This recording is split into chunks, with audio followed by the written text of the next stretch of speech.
கிறிஸ்துக்கள் அன்பான தேவனுடைய பிள்ளைகளே, ஆண்டவரும் உலக ரட்சகருமான இயேசு கிறிஸ்துவின் இயேற்ற நாமத்தினால உங்கள் எல்லாரையும் வாழ்த்தி ஆசீர்வதிக்கிறேன். இந்த ஆகஸ்ட் மாதம் 25ஆம் தேதி மங்கள வார்த்தை நிகழ்ச்சி மூலமா உங்களை நேரடியா பார்க்கறது எனக்கு ரொம்ப சந்தோஷம். கர்த்தர் உங்களை ஆசீர்வதிப்பாராக. சரி, இன்னைக்கு நமக்கு என்ன மங்கள வார்த்தை? சங்கீதம் 138:7. நான் துன்பத்தின் நடுவில் நடந்தாலும் நீர் என்னை உயிர்ப்பிப்பீர். நான் துன்பத்தின் நடுவாகவே நடந்து போனாலும், துன்பத்தை அனுபவித்துக் கொண்டே இருந்தாலும் நீர் என்னை உயிர்ப்பிப்பீர். பாருங்க, சங்கீதக்காரனுடைய நம்பிக்கை என்னன்னா, நான் என்னதான் துன்பத்தை அனுபவிச்சாலும் என்னை ஃபாலோ பண்ணி வருகிற தெய்வன் ஒருவர் இருக்கிறார். என்னுடைய துன்பத்தின் நடுவில் ஆண்டவர் என்னை உயிர்ப்பிப்பார். அப்படின்னா என்னென்ன ஆசீர்வாதங்கள் எல்லாம் செத்துக்கிட்டு இருக்கோ அத்தனையும் மறுபடியும் உயிர்ப்பித்துக் கொண்டே இருப்பார் என்று சங்கீதக்காரன் சொல்றான்.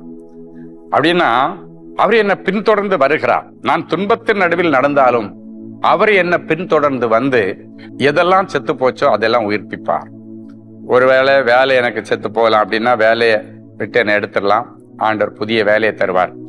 ஒருவேளை சரீரத்தில் உள்ள ஒரு உறுப்பை செத்து போயிருக்கலாம், கிட்னி செத்து போயிருக்கலாம், லங்ஸோ லிவரோ இருதயமே ஏது போனாலும் ஆண்டவர் என்னை உயிர்ப்பிப்பார். ஆண்டவர் மறுபடியும் அந்த உறுப்பை புதிதாய் மாற்றுவார், மறுபடியும் இழந்து போன அந்த வேலையை தருவார், மறுபடியும் செத்து போன அந்த ஆசீர்வாதங்களை ஆண்டவர் மறுபடியும் எனக்கு உயிர்த்தள செய்வார். இன்னைக்கு என்னென்ன பிளஸ்ஸிங்ஸ் எல்லாம் செத்து போன நிலைமையில கிடக்குது அவைகளை எல்லாம் ஆண்டவர் உயிர்ப்பிக்கிற நாள். உன் கற்பம் உயிர்ப்பிக்கப்படும். என்ன வந்தாலும் உன் கற்பத்துல நீ குழந்தை தங்க வாய்ப்பே இல்லை என்று மருத்துவர்கள் சொல்லி இருக்கலாம். இன்றைக்கு கர்த்தர் உன்னை பின்தொடர்ந்து வந்து உன்னுடைய அவல நிலையை கண்டு, உன்னுடைய அவமானத்தை கண்டு, உன்னுடைய மன குமுறலை கண்டு இன்னைக்கு உன்னுடைய யூட்ரஸை புதுசா மாத்தி அதே யூட்ரஸ்ல இயற்கையாக குழந்தை தங்கி அழகா 10 மாசம் சுமந்து பெற்றெடுக்க கர்த்தர் உனக்கு அற்புதம் செய்வார். சோ கற்பம் உயிர்ப்பிக்கப்படும். செத்து போனுடைய மனசாட்சியை கர்த்தர் இன்றைக்கு உயிர்ப்பிப்பா. செத்து போன ஆசீர்வாதங்களை கர்த்தர் உயிர்ப்பித்து உன்னையும் இந்த பூமியில ஒரு கனம் புரிந்தின மனுஷியா ஆண்டவர் வாழ வைப்பார். ஒரு நல்ல சாட்சியை கேட்கலாமா?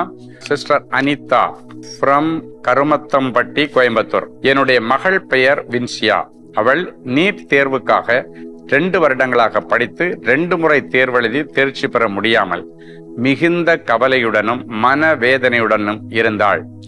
இப்படிப்பட்ட சமயத்தில் தேவனின் அன்பு ஊழியங்களின் கோயம்புத்தூர் ஜபகோபுரத்தில் நடைபெறுகிற குடும்ப ஆசீர்வாத கூடுகையில் கலந்து கொண்டு தனி ஜெபத்தில் சகோதரர் ஸ்டீபன் அவர்களிடம் ஜெபித்துக் கொண்டாள்.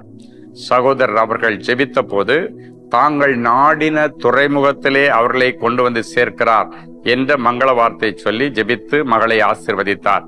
கர்த்தர் அந்த ஜெபத்திற்கு பதில் தந்து என்னுடைய மகளுக்கு நீட் தேர்வில் சிறந்த மதிப்பெண்கள் கிடைக்க செய்து MBBS படிக்க கர்த்தர் கிருபை செய்தார். கர்த்தர் உங்களுக்கும் செய்வார். பாருங்க, அவ தொடர்ந்து துன்பத்தின் நடுவில் அப்படின்னா தோல்வியின் நடுவிலே போயிட்டே இருந்தா. ஆனால் பின்தொடர்ந்து வந்தார். 2 முறை தோல்வி. 3வது வாட்டி கோயம்புத்தூர் குடும்ப ஆசீர்வாத கூட்டத்துல கர்த்தர் அவளையும் தாயையும் கொண்டு வந்தார். மங்கள வார்த்தை கொடுத்தாரு.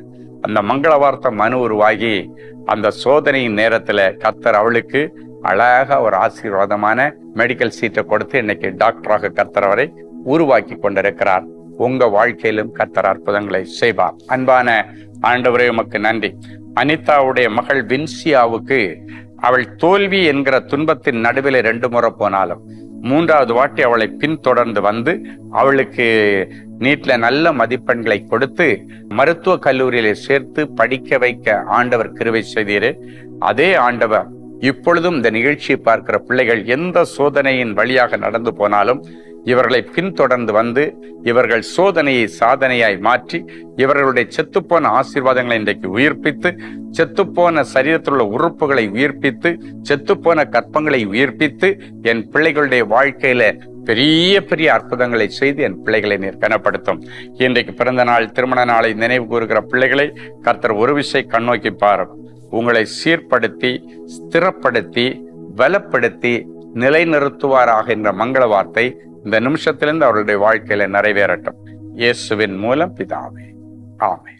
அன்பு தேவனுடைய பிள்ளைகளே, இந்நிகழ்ச்சியின் மூலம் நீங்கள் பெற்றுக்கொண்ட ஆசீர்வாதங்களையும் உங்கள் ஜெப விண்ணப்பங்களையும் அனுப்ப வேண்டிய முகவரி தேவனின் அன்பு ஊழியங்கள், Vinayak avenue, OMR road, Okkiyam, Thoraipakkam, Chennai 600097. மேலும் 24 மணி நேர ஜெப உதவிக்கு 044-24547-999 மற்றும் 9941150999 என்ற எண்களுக்கு தொடர்பு கொள்ளுங்கள்.